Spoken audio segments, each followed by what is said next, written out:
This is Life Transformation Radio. Prepare to engage. Seatbelt activated. Download initiated. Your quantum journey of transformation begins in 3, 2, 1.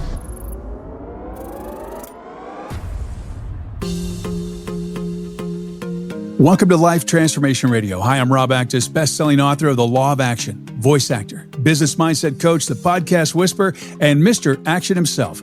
Here at Life Transformation Radio, we are committed to share more about real life, love, the power of positivity, romance, and of course, laughter. We care about helping others find their internal drive and purpose. We celebrate life's challenges and overcoming them.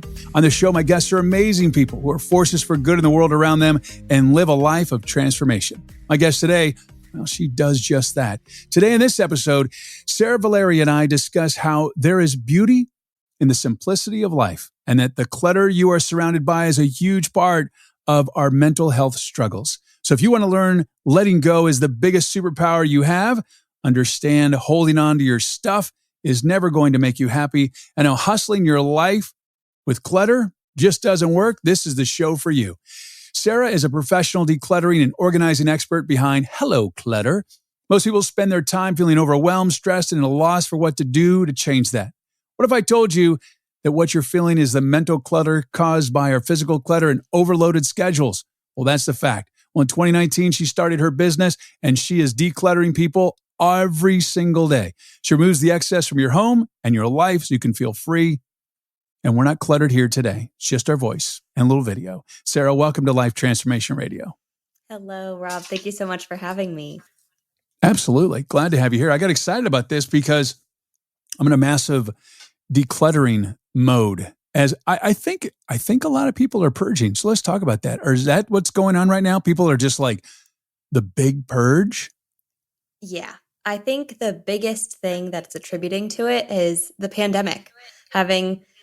We kind of are able to avoid the things in our home when we go into work every day and we're leaving things behind. But with us all being locked down in our homes for so long, it was like we were really forced to come to terms with everything that we have. And so the past year and a half, 2 years has really been an uptick in my business. And I think just because people are ready to evaluate and start letting go. So can someone just let go of all their stuff themselves, or do they need someone to guide them?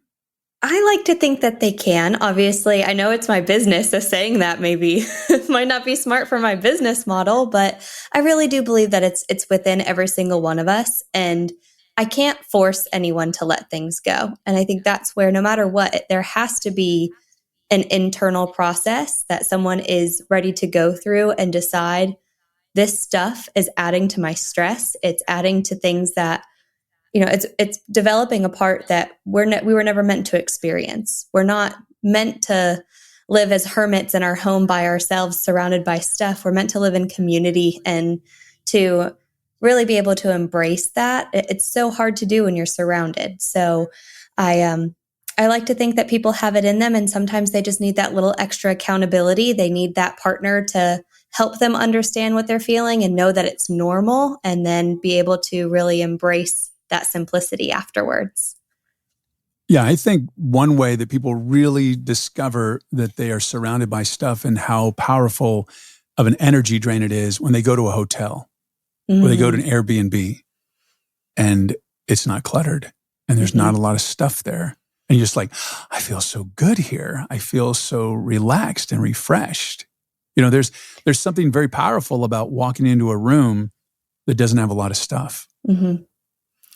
And it's funny, in our own homes, we seem to be afraid. We're afraid of white space. I think we hear the term minimalism and people are like, oh no, I don't want that, because they picture like a white room with no furniture or like one chair in it. And like, that's all that it is. And that's not what minimalism is. That's not what simple living is. There are other options. And like the idea of a hotel room or an Airbnb is a great example of that you can use those blank spaces because those are what's going to foster creativity. It's what's going to give you room to live. My clients who have kids, that's a huge thing, is kids just want space. Like when Right. a child has a room filled with toys, a lot of the time you'll hear them complaining about how bored they are when they have so many things. It's like, how is that possible? It's because they don't know how to take all of that, the room they don't have, and try to have a good time in it, right? They want that blank slate so they can be creative and make do with what they have.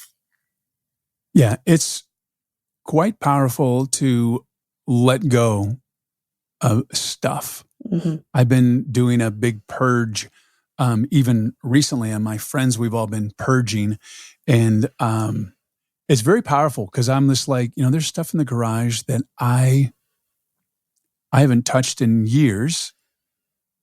I'm getting older. If I die, who wants to go through all this crap?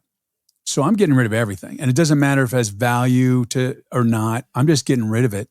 One of the things that I gave away, which I thought was really powerful for me in my growth, was I had a train set from when I was a kid, and it was in mint condition. I mean, mint condition. And I just am never going to play with it. I don't need to display it.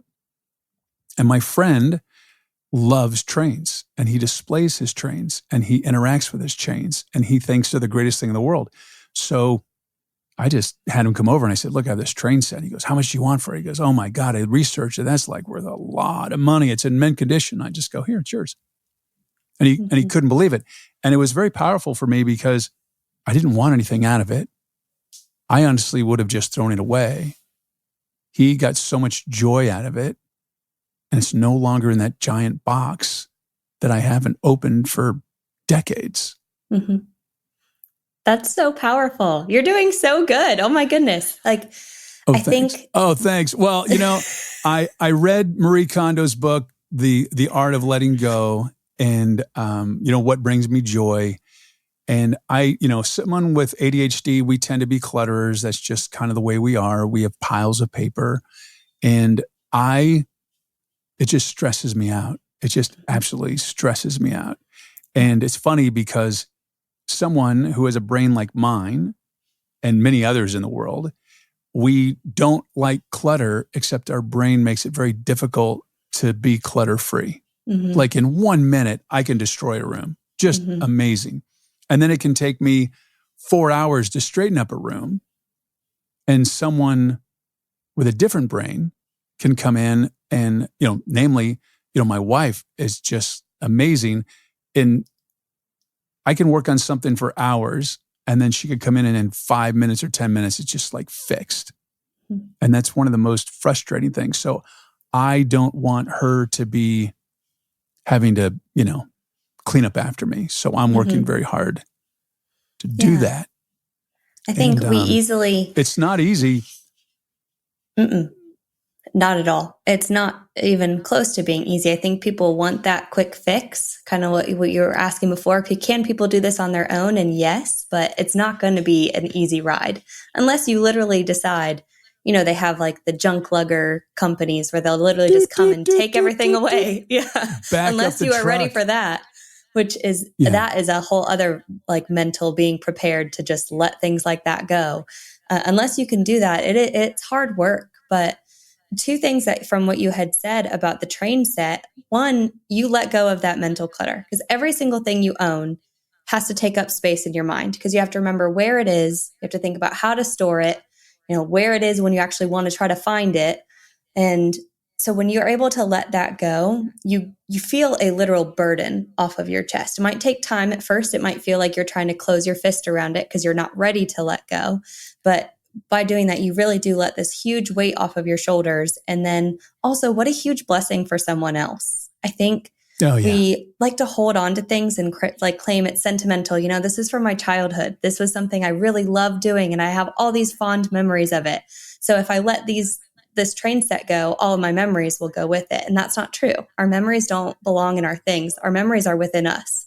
And sometimes those things can be triggers, but usually they're just burdens. And we don't want that burden to be put onto someone else. And like no one hoards things thinking, oh, my family is just going to deal with that one day later, and I don't care how they feel about it. We don't want to put that pressure on someone else. So I think that was a beautiful thing that you did and got to bless somebody. And it's not just collecting dust anymore. It's getting use, and it's not in a landfill, Absolutely. Well, it wasn't collecting dust. It was all in his boxes. So it's been sitting there since I was a little boy, and was in, perfect condition because it was a train set, and I took good care of it.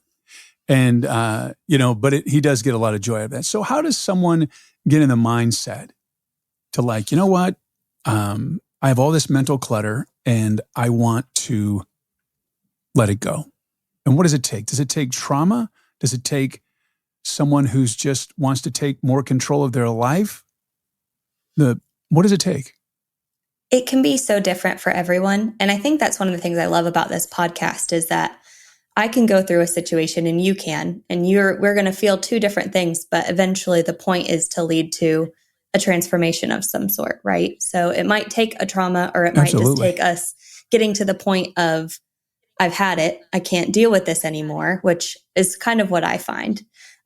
Everyone has a different clutter threshold. So kind of like, it seems like you and your wife might have different clutter thresholds. Like the amount of clutter you can take around you before you freak out and you want to start rage donating and cleaning everything that's in sight, right? Some of us can deal with a little bit more of that stimulation and we can handle it. We can leave stuff sitting around and it's not a big deal. But I think what I find interesting about that is that, and it's true about stuff having energy. So I went in my garage and I had the garage door broke, and I went in there and I moved some stuff around so they could get to where they needed to get. And as soon as I moved just a few things around, everything looked like crap. Like, why is this here? Because it was all like invisible before. It was all in it. It's not in its place, but it was somewhere in there. And that was quite fast. I'm like, I don't want any of this. Oh my God. Like I have old computers and I have microphones and I have cables and just all this stuff.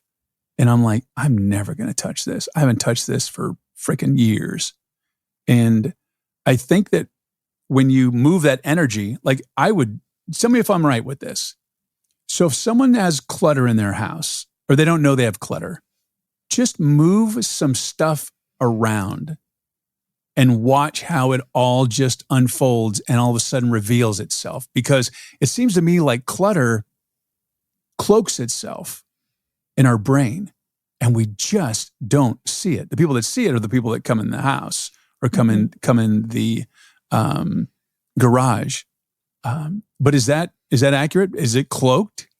I think so. I think we turn a blind eye. We get used to it. We get comfortable. We're like, oh, this is just how it is. And you don't notice. And that's why people like Marie Kondo and myself, one of the first steps is to get everything out. Don't let things stay hidden. We're going to take everything out of the closet, because seeing your clothes piled up on the bed is like an aha moment of like, holy crap, look at all the things that I have, And I think that's 100% why. You have to take everything out, open up the closet. Don't just keep the door closed anymore. It's time to go through everything.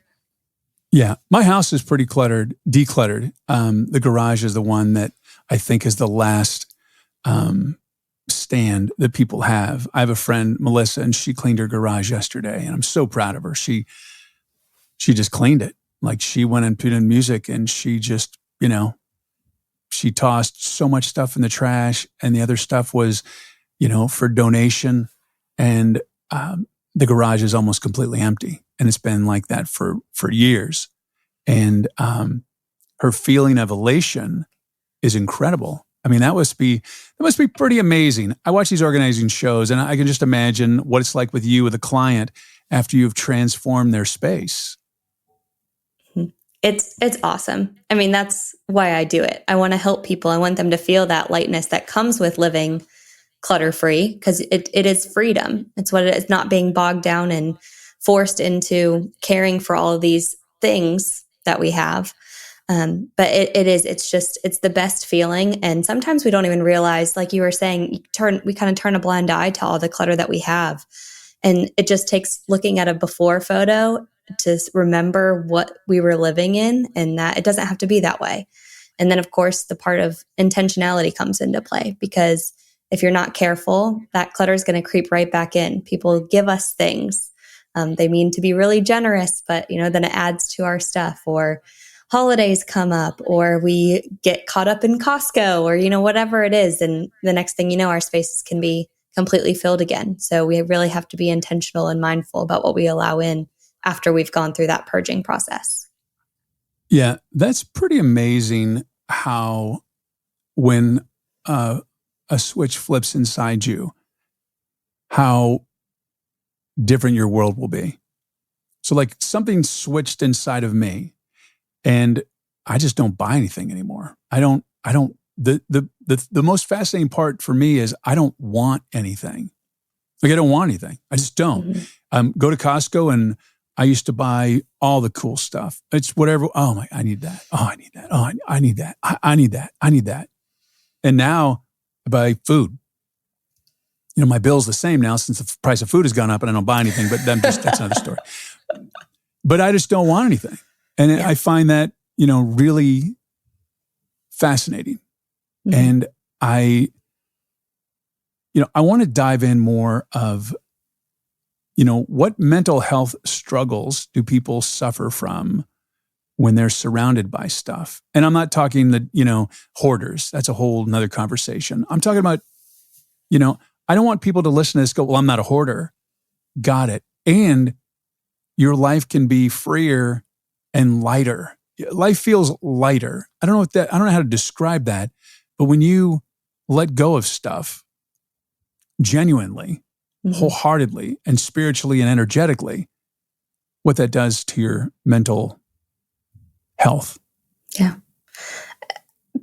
Clutter can show up in our lives in so many ways. And yes, like you said, hoarding is a completely different level. But clutter can look like depression. It can look like mental fog. It can look like overstimulation. It can look like strain on your relationships. If you're arguing with your partner, with your kids, there are so many different ways that it shows up. And it's like that silent thing that's just in the corner of the room, literally, and you don't realize how much stress that it's adding to your plate.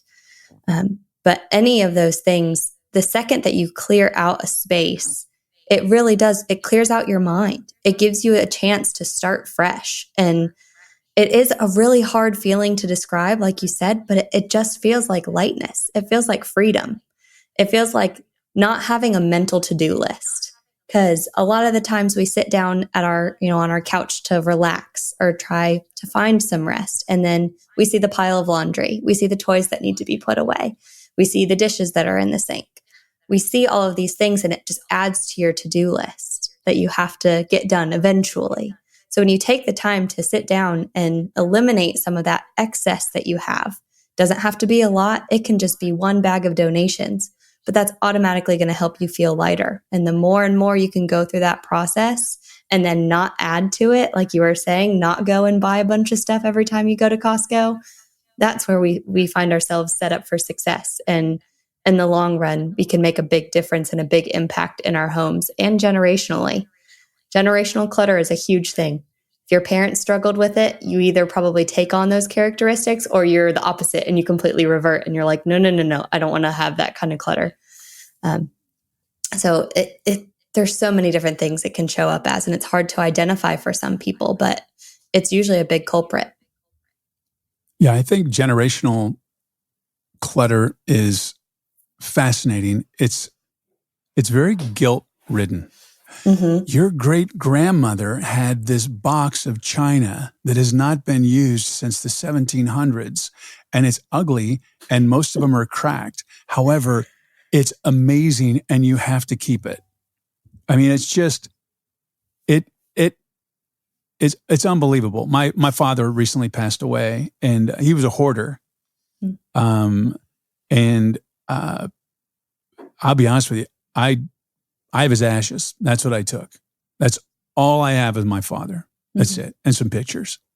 But other than that, it's all been donated, given away. there's nothing.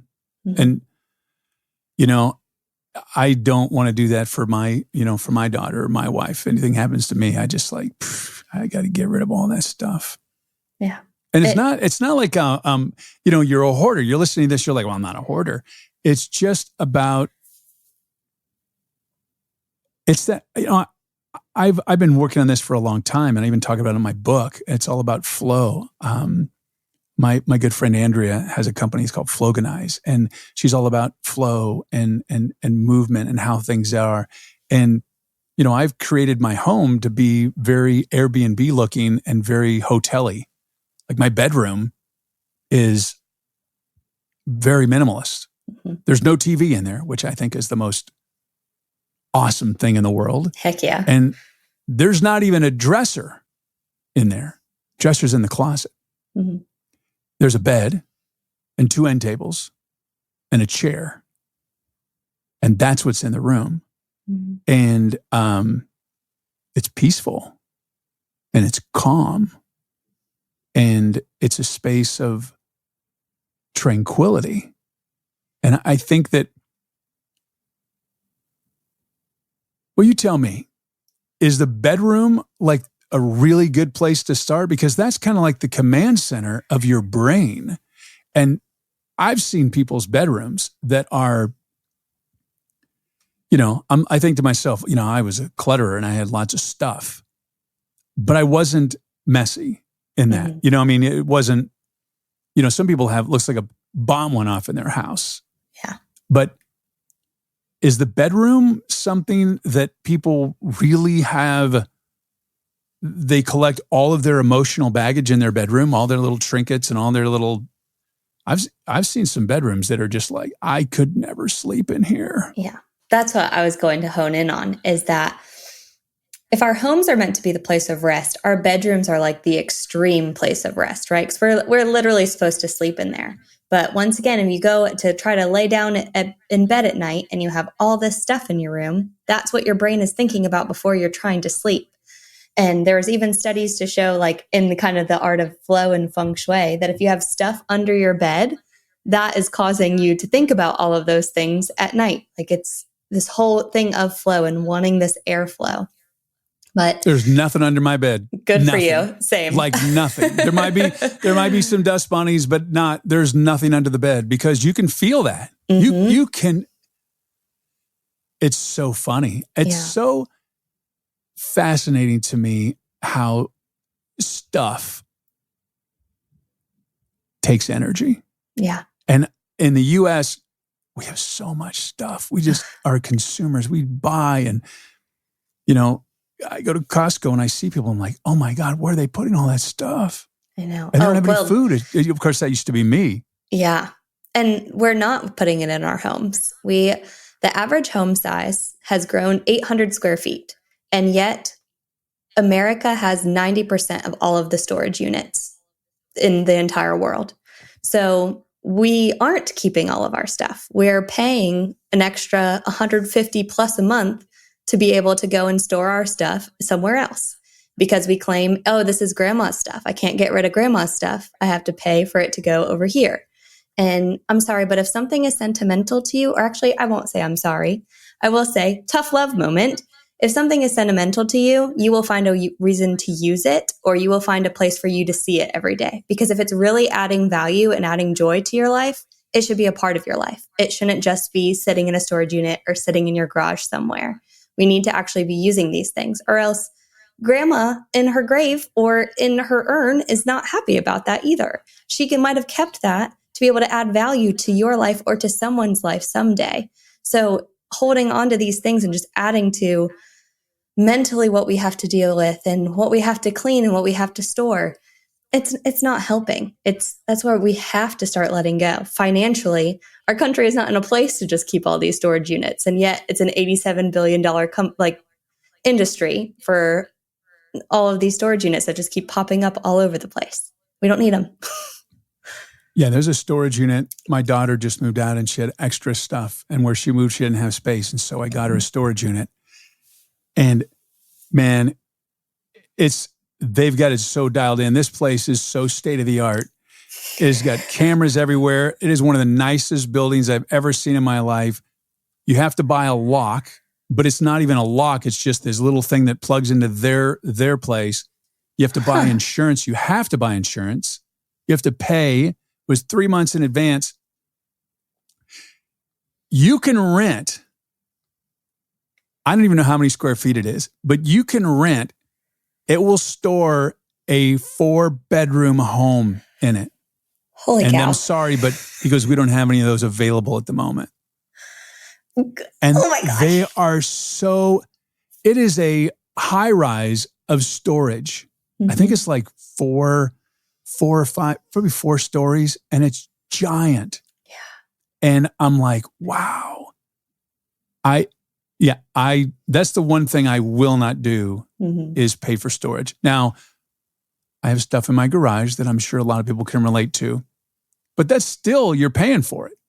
Oh yeah. You're paying So per I'm square getting foot. rid of it. Yeah, I'm getting rid of all that stuff. I got my shelves and whatever's going to fit in the shelves. But how does someone get rid of a sentimental stuff? Like I have sentimental stuff. So I was in radio for 15 years and I did pretty good.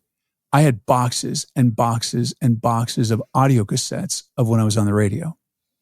Have I listened to them? No. Do I have an audio cassette player? No. Does anybody in my family care about hearing what I sound like in the radio? Apparently not. And they're probably listening to this now. They've never asked. My wife's never asked to hear me on the radio. No one cares. And it's so funny because we tend to think that anybody cares about any of this stuff. Like, I'm going to share this with my family. This is important. I'm going to share it. So I went and I threw away, hundreds of audio cassettes. And it was like the great purge. I have some left, but I'm like, I'm never going to go into those. Yeah. So how does one get away with stuff that, I have magic tricks? How does someone get rid of stuff that is no value, but it may be emotional? It's all about asking yourself the right questions. I'm writing these questions down. Everybody get a piece of paper and a pen. Come on. Everything's on Instagram too. I don't gatekeep, I promise. So you can find these questions somewhere else. You can also find Sarah on TikTok. Just to let you know. Yeah, she's a big TikTok star. Young and hip with the kids. I saw her TikToks earlier. She gives you all kinds of good information. But take a piece of paper, unless you're driving, write this stuff down. Okay. We're writing down. Okay, here we go. So the first thing is the item adding value to your life? And adding value, you can decide what that means for you. But to me, is am I using it on a regular basis? So if I'm not using it in the last 3 months or the next 3 months, then no, it's not adding value to my life. But figuring out, is it actually, something that I'm using? So that's always the first place to start. And that's where usually the sentimental stuff doesn't fall into that. Well, I'm not using it, but I feel an emotional attachment to it. But why? That's the why. Why do we do that? Fear. And I think everybody does that. I really do. I mean, some people have their pillow or a blanket, or they have a statue, or why? I think it's fear. Fear that we want to be remembered as people.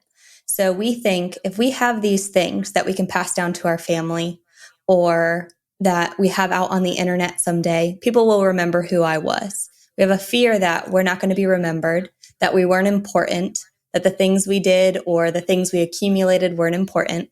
And that's kind of the hard line, is that it's not. Like, we are a part of this huge, bigger picture that, as much as my one tiny impact might not have been big, that's okay. It's like being able to let that go and not letting that fear of being forgotten take over and force that onto other people, because that's what we do. So we're afraid that our radio career or our podcast or our book doesn't get remembered. So we're like, oh, well, I have to give this to my family. They have to pass it on. So that's another really great question to ask of, would my family really care if I kept this or not? Is it No. going to add value to their life? Like, it might be cool, but that's what now podcast, this is wonderful. It's out in the cloud somewhere. It's not going to go anywhere. It's always going to be accessible. And it's not actual tangible things that we have to store up somewhere.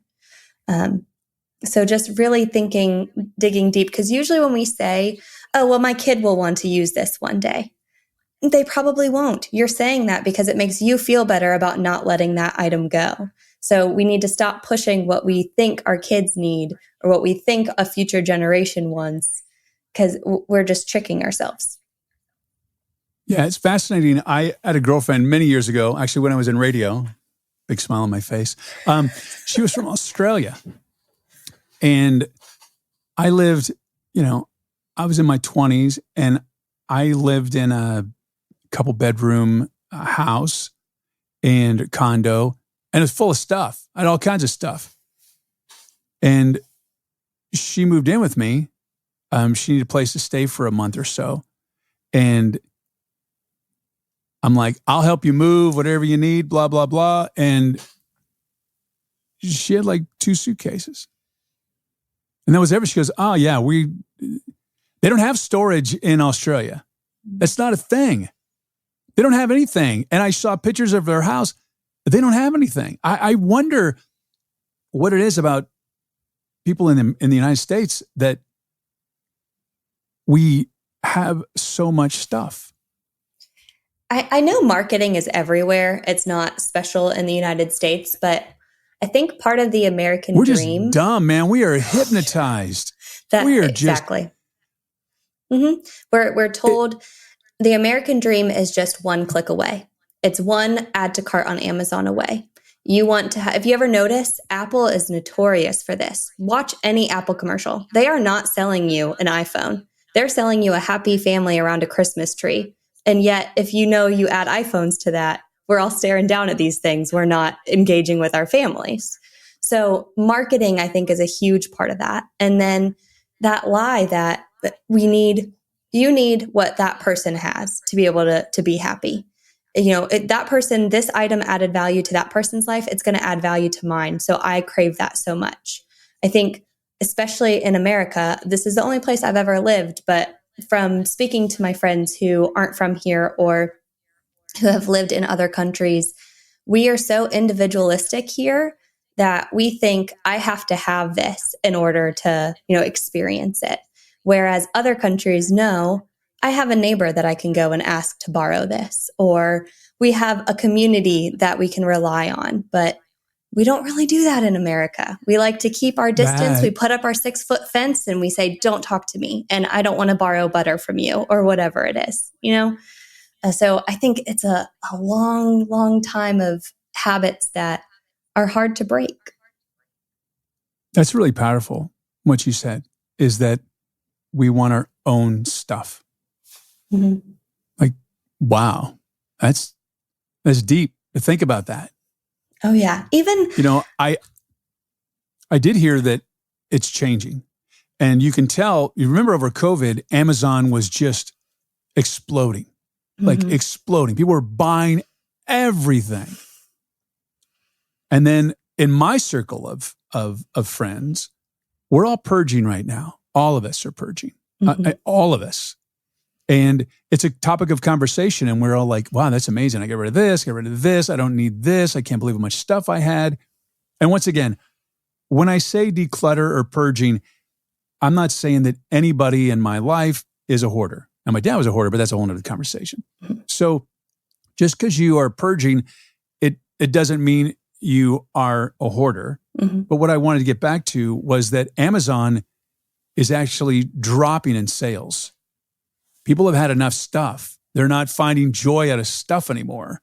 What I find joy out of is people and experiences. Like my birthday. I just had my birthday. And what can I get you? And I go, I just want to spend time with you.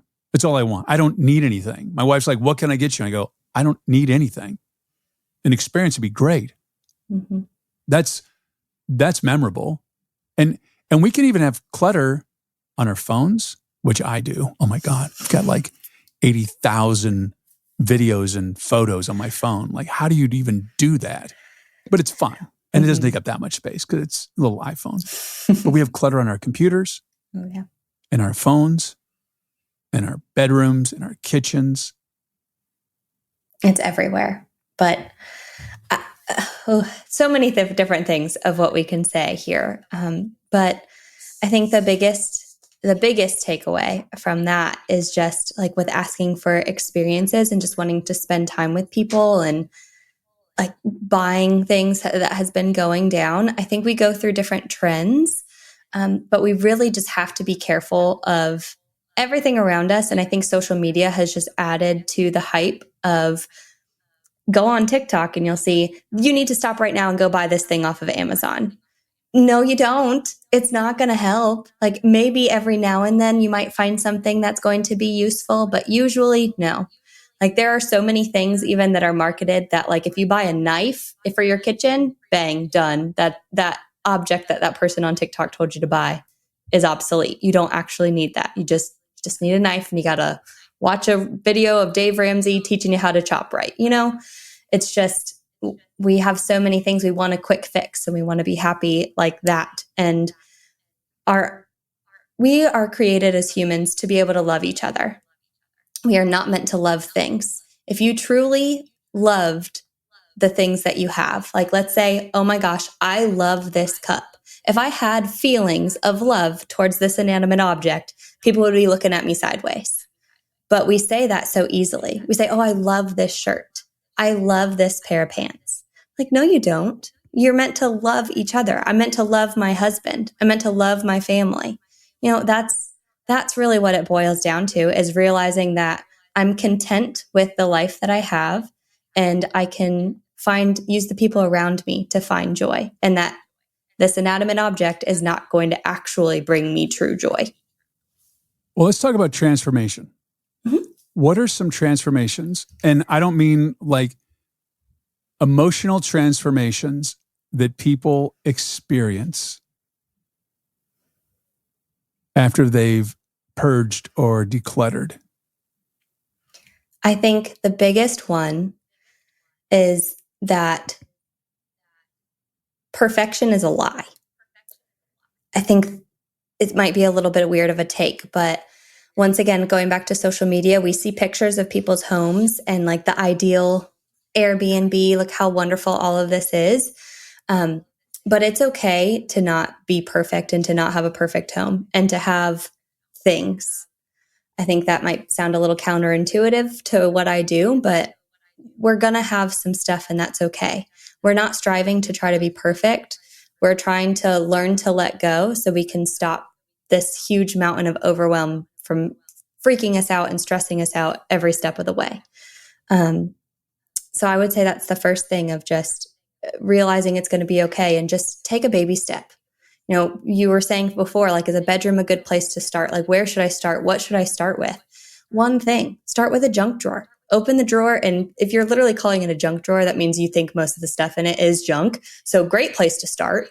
Throw something away or pick something that you can give away. You know, just the baby steps. That's really going to lead to the biggest transformation that you might be looking for. It's a muscle. Decluttering, at first it's painful and it hurts and you feel really sore after you're doing it, just like going to the gym. But the more you do it, the stronger it is and the easier it's going to be to let go. Is it okay if someone's listening right now? And I'll throw myself in the mix on this, of like, you know what? I'm just getting rid of everything. I'm just going to get rid of everything. Go ahead. I want to just go to my garage and there's some stuff. I'm just like, I got empty trash cans. I'm filling it up. No one needs it. It needs to go away. I don't think there's anything wrong with that. It's an extreme reaction, but it's true. And no matter what, because some people will say that's so wasteful, you're just throwing it away, it's just ending up in a landfill. Everything we have is going to end up in a landfill one day. Get 5 generations down, no one remembers any of the things you had, and it's probably all going to go to the trash anyways. So absolutely. You know, and that's another story, is that everybody gives their stuff to charity, and then someone comes along to the thrift stores and they pick it up and they bring it into their house. Mm-hmm. Because one man's junk is another man's or woman's treasure. Just saying. Mm-hmm. And donations can be a beautiful thing. If you have stuff that's in good condition, the train set is a good example of that. If you have, there are so many things that other people, I think that's another problem is that I know we have poverty in this country, but you look at other countries and they're like, wow, these people just have so much stuff, because we do in America. The average person has more than we could ever possibly need. And so I think we take advantage of that sometimes, and we don't really embrace, once again, that community aspect of, is this something that my neighbor needs? Is this something that someone down the street could really use? And being able to give that, I think that feeling of knowing you're adding value for someone else, you are providing another human what they need, is bigger of a transformation than anything you can do probably within your space. If you can work on your heart and work on being content and helping others, I think you're in a beautiful spot. And that's the mic drop moment. Sarah, thank you so much for being here today. If you want to reach out to Sarah, reach her at helloclutter.com. Thank you for being here. Really Thank you appreciate so much. Thank you so much for your support and taking time of your busy and precious day to listen. We so appreciate it. Thank you for allowing me, along with my very special guest, Sarah Valeri, to touch your heart, move your soul, and inspire you to live a life of transformation. I'm Rob Actis. Until next time. This is Life Transformation Radio. Download complete.